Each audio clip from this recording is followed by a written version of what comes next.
दोस्तों, मैं हूं संजय कुमार और आप देख रहे हैं मेरा चैनल फंडे का फंडा। तो जैसा मैं हमेशा कोशिश करता हूं कुछ आप नया लाने के लिए, आज मेरा वीडियो एसी के ऊपर है कि एसी का बिजली बिल कैसे कम करें। चलिए, इसके ऊपर मैंने काफ़ी वीडियोस देखा है, लेकिन जो बातें मैं आपको बताने जा रहा हूँ वो अभी तक आपने नहीं देखी होगी। तो इसमें हम लोग कुछ नया देखेंगे और ऐसा नहीं है, इस चीज़ को मैंने आजमाया हुआ है काफ़ी लोगों के ऊपर और काफ़ी लोगों ने इस प्रैक्टिस को की है और अपने एसी का बिल बचाया है। तो बेसिकली बिजली का बिल। तो आइए हम लोग आगे देखते हैं कैसे करना है इसको। चलिए देखते हैं how to reduce AC electricity bill. दोस्तों देखिए, यहाँ पे मैं दिखा रहा हूँ कि एक एयर कंडीशनर विथ स्टेबलाइजर लगा हुआ है। ठीक है, नॉर्मली दोस्तों क्या होता है कि ये मैंने पाया है कि बहुत जगह लोग एसी का टेम्परेचर रिमोट को छूते ही नहीं, जहाँ पे सेटिंग पड़ी हुई है वहीं पे पड़ा रहता है और काफ़ी रूम के अंदर काफ़ी ठंड रहती है। आज आप देखोगे तो पाओगे कि भाई कोई ब्लैंकेट ओढ़ा हुआ है, कोई शॉल ओढ़ा हुआ है और इस ढंग से मतलब वहाँ पे काम चलाया जा रहा है। और लोग बोलते हैं अरे यार बहुत अच्छा एसी है, कितना ठंडा कर रहा है करके। तो बेसिकली दोस्तों ये वीडियो मेरे उन लोगों के लिए है कि जिनके यहाँ ये प्रॉब्लम्स हो सकता है बहुत लोगों के यहाँ प्रॉब्लम्स नहीं है, उन्होंने ऑलरेडी अपने एसी को सही ढंग से सेट करके रखा हो, तो ये उनके लिए नहीं है। और उनके लिए है जो जिन्होंने इसको सेट करके नहीं रखा है और वो चाहते हैं कि हम उसको ऑप्टिमम टेम्परेचर पे सेट करें। तो ये उनके लिए हो सकता है, बशर्ते कि उन्होंने सेटिंग उनकी सही है लेकिन फिर भी उसको वो और ऑप्टिमाइज करना चाहते हो। तो दोस्तों इसीलिए उस सेटिंग को ऑप्टिमाइज करने के लिए, या आप कहिए कि अगर हमारे पास कुछ भी नहीं है, हमारे पास बहुत ठंड हो रही है और एसी हमारा अननेसेसरी उसको कूलिंग कर रहा है, तो यहाँ पे इसको सही करेक्ट करके हम लोग अपने बिजली का बिल बचा सकते हैं। क्योंकि अगर हम टेम्परेचर सही सेट करेंगे तो कंप्रेसर को कम काम करना पड़ेगा, कंप्रेसर कम चलेगा, ठीक है, और ऑटोमेटिकली आपके करंट कम लेगा। क्योंकि आपको पता है जब भी कंप्रेसर ऑन होता है काफ़ी हाई करंट लेता है और जितने देर तक ऑन रहेगा उतने देर तक हाई करंट लेते रहेगा, आपका पावर कंजम्पशन ज़्यादा होगा। तो हमें बेसिकली उसको कम करना है कि भाई एसी को कम, कंप्रेसर को कम काम करना पड़े। तो टेम्परेचर सेटिंग हम जितने ज़्यादा रखेंगे उतना कंप्रेसर कम चलेगा और बेसिक ऑब्वियसली आपके बिजली का बिल कम आएगा। तो इसलिए हमें उस सेटिंग करने के लिए इस इंस्ट्रूमेंट की ज़रूरत पड़ेगी, है ना। तो आप सोचेंगे कि भाई यार भाई इंस्ट्रूमेंट की क्या ज़रूरत है, चलो यार रिमोट उठाओ, उसे 26 कर दिया, 27 कर दिया, 28 कर दिया, कहीं भी करो, बिल्कुल यू आर 100% करेक्ट, आप कर सकते हो। आप 26 रख लो, 27 रख लो। आप देखो, if you are feeling comfortable तो you can leave at 27 degree और फिर आप देखो कि ठीक है आपका बिजली का बिल ऑटोमेटिकली कम हो जाएगा। तो सवाल यह है कि भाई इस फिर इंस्ट्रूमेंट्स का रिक्वायरमेंट क्यों है, इसको मैंने यहाँ क्यों दिखाया है। देखिए, इसको दिखाने का एक पर्पस है। आपने देखा होगा कि अलग अलग रूम में अलग अलग मेक के एसी लगे हो सकते हैं, या कोई हो सकता है एसी मेरा नया है, कोई पुराना है, कोई विंडो एसी हो सकता है, कोई स्प्लिट एसी हो सकता है। तो अभी सभी जगह आपको भी पता है, आपने भी रिमोट में सेटिंग करके देखा होगा कि आप हर रूम में जाकर 25 डिग्री सेट कर दीजिए और फिर हर रूम का कूलिंग देखिए, आपको बराबर नहीं मिलेगा। कहीं पे आप देखोगे कि 25 है तो कहीं पे आपको थोड़ा सा ज़्यादा टेम्परेचर हो सकता है, कम टेम्परेचर हो सकता है, लेकिन आपको ये फील करने से उतना डिफरेंस पता नहीं चलेगा क्योंकि जब तक कि अप्रिसिएबल डिफरेंस नहीं हो। अप्रिसिएबल डिफरेंस होने पे ये लगेगा अरे यार देखो, इसको मैंने यहाँ वाला 25 सेट किया तो ज़्यादा कूलिंग हो रहा है, तो आप बोलेगा अरे यार ये तो अच्छा एसी है, ये अच्छा ठंडा करता है, लेकिन वो ड्राइंग रूम वाला तो 25 रखा तो देखो यहाँ कितनी गर्मी है, ये अच्छा एसी नहीं है। तो ये आप सोचोगे, लेकिन बेसिकली ऐसा है नहीं। एसी हो सकता है कि सही हो और ये टेम्परेचर जो आपको फील हो रहा हो ये जस्ट एक रीडिंग का एरर हो, ठीक है। तो इसीलिए ये मैंने वीडियो लेके आया कि इस चीज़ को आप समझेंगे और इम्प्लीमेंट करेंगे तो बिल्कुल आपको फ़ायदा होगा। तो आइए इस चीज़ को देखते हैं कि कैसे फ़ायदा होने वाला है, ठीक है। देखिए दोस्तों, यहाँ पे मैंने एक्चुअली जस्ट ये अमेजन से एक सर्च मार के दिखाया कि ये बहुत सिंपल, लोग सोचेंगे, आप सोचते होंगे कि अरे कहीं बहुत कॉस्टली इंस्ट्रूमेंट्स है, कौन है कॉस्टली इंस्ट्रूमेंट्स को खरीदेगा। तो दोस्तों ऐसा नहीं है। देखिए 266 रुपीज़, 230 रुपीज़, आप आज ही अमेजन से या फ्लिपकार्ट से या कहीं ऑनलाइन भी आप, या कहीं मार्केट में भी अवेलेबल है, तो आप इसको खरीद सकते हैं। बहुत ही सिंपल इंस्ट्रूमेंट्स है, मिल जाता है इजीली, मार्केट में मिल जाता है, ऑनलाइन में भी मिल जाता है। तो इसको, क्योंकि इससे आपको बहुत ही फर्क महसूस होगा कि नहीं तो अदरवाइज आपको पता ही नहीं चलेगा कि ठीक है भाई हमें अच्छा लग रहा है, बट एक्चुअली रूम का टेम्परेचर कितना है नोबडी नोज। ठीक है, हम तो बस सोचे कि भाई हमने एसी में 26 सेट किया है तो हमको अभी 26 डिग्री है इस रूम का टेम्परेचर। आप तो यही बोलोगे किसी को भी कि भाई एसी में अगर 26 सेट किया है तो यहाँ 26 होगा। तो भाई ये तो चीज हर जगह, हर रूम में होनी चाहिए थी। हर रूम में तो मैंने 26 सेट किया, तो क्यों नहीं फिर 26 सेट हुआ हर रूम में? एक जगह गर्म है, एक जगह ठंडा है, तो क्या आपका एसी खराब है? ऐसा नहीं है। ठीक है, हाँ दोस्तों, तो आप ये सोचेंगे कि भाई वो एसी में प्रॉब्लम है, वो अच्छा ठंडा नहीं कर रहा, लेकिन बेसिकली ऐसा नहीं है। हो भी, देखिए, हो भी सकता है, मैं ऐसा नहीं कहता हूँ कि ऐसा नहीं हो सकता है, ऐसा हो भी सकता है, पर हो सकता है कि ये जस्ट ये टेम्परेचर एरर का चक्कर हो। ठीक है, तो उसी चीज़ को आइए मैं डिटेल में समझा देता हूँ ताकि आप इस चीज़ को समझ जाएं। आप क्या कीजिए कि देखिए, इसको अपने रिमोट, इस इंस्ट्रूमेंट्स को आप सबके किसी भी एक रूम में लेके जाइए। सपोज आपने ड्राइंग रूम में लेके गए, आप इस इंस्ट्रूमेंट को कहीं टेबल पर रख दीजिए और उसके बाद अपने रिमोट में आप 25 डिग्री उसको एसी की तरफ करके सेट कर दीजिए, और आधे 1 घंटे के बाद आप इस इंस्ट्रूमेंट के अंदर आप रीडिंग देखिए कि कितनी है हाइग्रोमीटर में।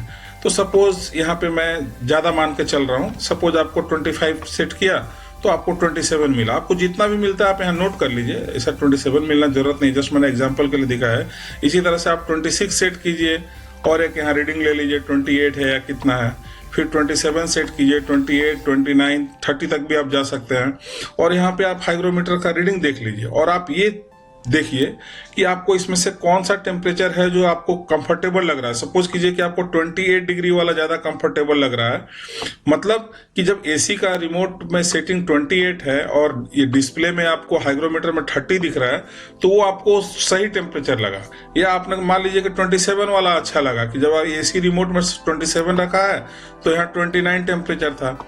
या 26 वाला अच्छा लगा, मान लीजिए हम 26 वाले को मान के चलते हैं कि ठीक है भाई, जब मैंने एसी के रिमोट में ड्राइंग रूम में 26 किया तो मेरा 28 डिग्री डिस्प्ले में आया। That temperature is good for me. मेरे को ना तो ऊपर से एक्स्ट्रा कपड़े पहनने की जरूरत है, ना तो स्वेटर डालने की जरूरत है, ना तो शॉल डालने की जरूरत है। सोते समय भी मुझे ब्लैंकेट की बिल्कुल ही जरूरत नहीं है। अगर जरूरत है तो एक पतला चादर ले सकते हैं, उसकी भी शायद जरूरत नहीं है। तब उसको बोल सकते हैं हम कि इट्स ऑप्टिमम टेम्परेचर, हमें किसी चीज की जरूरत नहीं है। तो अभी ये सेटिंग को अभी हम हर रूम में जाके करना है हमें। तो इसको सब, ये देखिए, ये एक और चीज मैं दिखा देता हूँ आपको कि ये भी देखिए रिवर्स में भी हो सकता है कि अपने 25 हमने सेट किया तो आपको ऊपर में नहीं मिलकर नीचे मिला, हो सकता है 24 मिले। 26 किया तो फिर 25 मिले, 27 किया तो 26 मिला। तो दोस्तों यहाँ पे मैंने क्या बोला कि हमें 28 डिग्री चाहिए इस डिस्प्ले में। एसी के रिमोट में कितना सेटिंग है इससे हमें कोई मतलब नहीं है दोस्तों, हमें अपना सेटिंग करना है यहाँ पे डिस्प्ले में। तो अभी चलिए आप सेम इंस्ट्रूमेंट्स को उठा कर ले जाइए अपने बेडरूम के अंदर या दूसरे रूम में जहां लगा हुआ है, गेस्ट रूम में, और सेम ऐसा सेटिंग कीजिए रिमोट में कि आपको डिस्प्ले में 28 मिले, 28। ठीक है, तो ये सेटिंग दोस्तों आप अपने हर रूम में कर लीजिए। तो इससे क्या होगा कि आपके हर रूम का टेम्परेचर, आपको आपकी एसी की सेटिंग कहीं भी हो, हर रूम के अंदर आपको 28 डिग्री मिलेगा, यूनिफॉर्म टेम्परेचर, बिल्कुल यूनिफॉर्म। अगर आप एक रूम से दूसरे रूम के अंदर जाएंगे तो आपको कोई भी फर्क नहीं पड़ने वाला है, एकदम यूनिफॉर्म टेम्परेचर, कोई टेम्परेचर ग्रेडियंट नहीं है, कोई टेम्परेचर बम्प नहीं है, ना तो आपको तबीयत खराब नहीं होगा, आप एकदम से कांस्टेंट टेम्परेचर में रहेंगे। तो एक उसका मजा कुछ अलग ही है, और आपके एसी का बिल तो ऑटोमेटिकली कम आएगा, बिकॉज आपने काफी ऑप्टिमम सेटिंग किया है, कंप्रेसर को ज्यादा काम नहीं करना पड़ेगा, कंप्रेसर ज्यादा ऑन ऑफ नहीं होगा, तो ऑटोमेटिकली आपका एसी का बिल बच जाएगा। ये देखिए यहाँ पे मैंने एक रूम हीटर के साथ में इसको दिखाया है। एक्चुअली मैं बेसिकली दिखाना चाहता हूँ कि ये कैसे काम करता है। ठीक है, तो ये एक बार दिखाता हूँ आपको। तो मैं आपको यहाँ पे दिखाना चाहता हूँ कि ये कैसे एक्चुअली डिस्प्ले काम करता है, तो देखिए दोस्तों, अभी आप देख सकते हैं कि यहाँ पे 6:40 टाइम हुआ है और डिस्प्ले में आपको यहाँ 20.2 डिग्री सेल्सियस दिख रहा है। तो अभी जैसे ये रूम हीटर हमारा ये ऑन है ना, यहाँ पे रूम हीटर ऑन है। आप यहाँ देखिए, अभी देखिए 21 डिग्री हो गया। ठीक है, थोड़ी देर ऑन रहने के बाद अभी देखिए कितना टाइम हुआ, हम देख लेते हैं एक बार। ये देखिए, ये आपको 7 बजने में 5 मिनट बाकी है ना। 7:40 से अराउंड 7:55 हो गए, 15 मिनट हो गए, टेम्परेचर बढ़ गया। कुछ देर के बाद और अगर आप देखेंगे, ये देखिए 21.4 पहुंच गया है। ठीक है, इस तरह से। और इस वक्त टाइम देखिए 7:10 हो रहा है। तो दोस्तों, इस तरह से रूम हीटर चल रहा है, मेरा टेम्परेचर बढ़ रहा है। इसी तरह से जब एसी होगा तो ये आपको बेसिकली टेम्परेचर कम होगा या बढ़ेगा, जैसा भी आप सेटिंग करेंगे। तो ये बेसिकली जस्ट मुझे दिखाने के लिए था, एक फील कि कैसा ये आपको एक्चुअल में कैसे काम करता है ये हाइग्रोमीटर, और कैसे आपको जैसे टेबल पे सामने रख सकते हैं। It's so simple. ठीक है, तो दोस्तों ये था मेरा पर्पस कि हर जगह आपको रूम के अंदर यूनिफॉर्म टेम्परेचर करना है। इसके अलावा तो जो एसी किसी भी डिवाइस के लिए, जैसे हमें अगर उसका पावर कंजम्पशन कम करना है तो नॉर्मल उसका है, उसके लिए हमें उसको सही ढंग से मेंटेनेंस करना है। एसी में आप उसका एयर फिल्टर को क्लीन रखिए, keep the air filter clean. Sorry, ठीक है। Do regular servicing of the machine की बराबर सर्विसिंग टाइम टू टाइम करते रहना चाहिए। बाहर के मशीन में भी डस्ट वगैरह होते हैं और अंदर में भी, यहाँ भी इंटरनल जो आपकी है अंदर जो आपका पोर्शन है उसका फिल्टर क्लीनिंग करके आप देखोगे कि वहाँ पे कंडेंसर के ऊपर भी डस्ट बैठ जाता है कभी कभी, तो उसको भी क्लीन करना पड़ता है। ठीक है, उसके बाद डोर में के नीचे से अगर थोड़ा सा लीकेज वगैरह ज़्यादा है तो वहाँ पे आप डोर सील लगा सकते हैं, रबर का आता है, आप उसको लगा लीजिए। अलमीरा कपबोर्ड वगैरह को खोल के मत रखिए, क्योंकि खोल के रखने से एसी क्या करेगा, पहले वो आपके कपड़ों को ठंडा करेगा, फिर आपको ठंडा करेगा, तो उसमें अननेसेसरी एनर्जी वेस्ट होगा। तो वो चीज़ें मत कीजिए। अपने अलमीरा कपबोर्ड वगैरह को क्लोज रखिए, तो आप देखेंगे कि आप अच्छा खासा बिजली का बिल बचा सकते हैं। और आप इसको आप देखिए हर मंथ में, जैसे एक मंथ में देखिए टेस्ट करके कितना बिल आता है, अगले मंथ में आप टेम्परेचर सेटिंग को थोड़ा सा और बढ़ा दीजिए, 1 डिग्री या हाफ डिग्री बढ़ा के देखिए आप, तो आपको ऑटोमेटिकली डिफरेंस पता चल जाएगा। तो दोस्तों, उम्मीद करता हूँ कि ये आप लोगों को अच्छा लगा होगा। मिलते हैं नेक्स्ट वीडियो में। Thank you very much.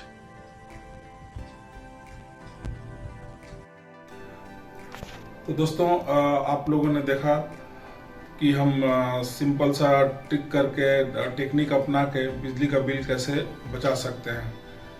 तो आशा करता हूँ ये वीडियो आप लोगों को अच्छा लगा होगा। अगर अच्छा लगा होगा तो लाइक ज़रूर कीजिएगा और सब्सक्राइब भी कीजिएगा मेरे चैनल को, ताकि कभी भी मैं नया वीडियो अपलोड करूँ तो इमीडिएटली आपके पास पहुँच जाए। और फ्यूचर में कमेंट्स भी ज़रूर डाला कीजिए। अगर आप कोई भी टॉपिक्स अगर आप पसंद करते हैं और चाहते हैं कि मैं उस पर वीडियो लेके आऊँ, तो मुझे इसके लिए इनकरेज कीजिए कमेंट्स लिख के। तो भविष्य में मैं उसको लाने की जरूर ट्राई करता रहूँगा। Okay, thank you very much. Thank you.